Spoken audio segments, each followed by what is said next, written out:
I know some of my Igbo brothers and sisters are not happy with me simply because I have not used my brand as Charly Boy to advocate for the clamor of the Biafran state.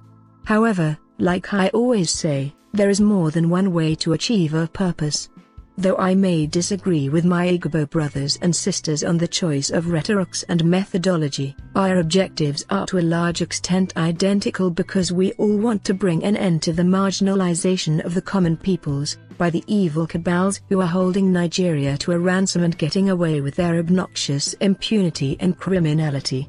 Those who truly know and have followed me know that I am not a group soul, and I have always dared to follow the path least traveled in the continuous struggle to add value to my environment.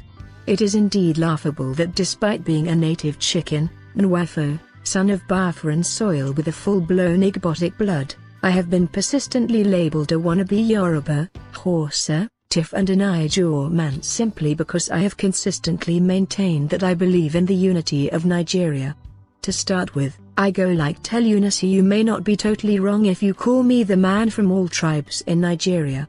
This is because I believe in the oneness of all Nigerian peoples. I believe that we have gotten to a point in our national history where a Yoruba man cannot live in isolation of an Igbo man. Likewise, an Ijaw man cannot live in isolation of a Hausa, Fulani man. All tribes in Nigeria today have become a mat of interwoven fibers that cannot be segregated. There have so far been intertribal marriages, intertribal business ownership, and intertribal partnership, and countless other intertribal collaborations and relationships in Nigeria. For this reason, my question to those agitating for secession would be that if each tribe decide to secede from Nigeria today, what then will happen? Who will lead the new nations? Will the people be happy? Will injustice be defeated in the new societies? Will criminality end in leadership positions? Will there be happiness in the new nations? Will the people finally have a country to call their own? These are important questions we must ask ourselves and provide answers to before we even start to beat the drums of secession.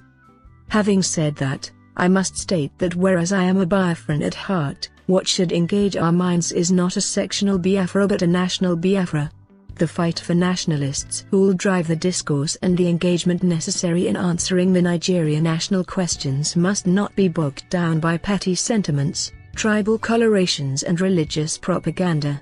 The failure of the Igbo nation and all Nigerian tribes and peoples is the fault of influence peddlers and directionless decision makers. The crux of the Biafran agitation is that my people are tired of a system that has perpetually failed them.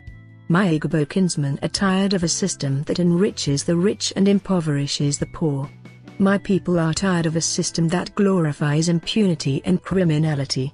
My people are tired of decades of oppression and marginalization. However, the deeply rooted disgruntlement in Biafra land is not peculiar to my Igbo brothers and sisters only. All the common peoples in the 500 tribes in Nigeria are victims of a failed system and persistent oppression.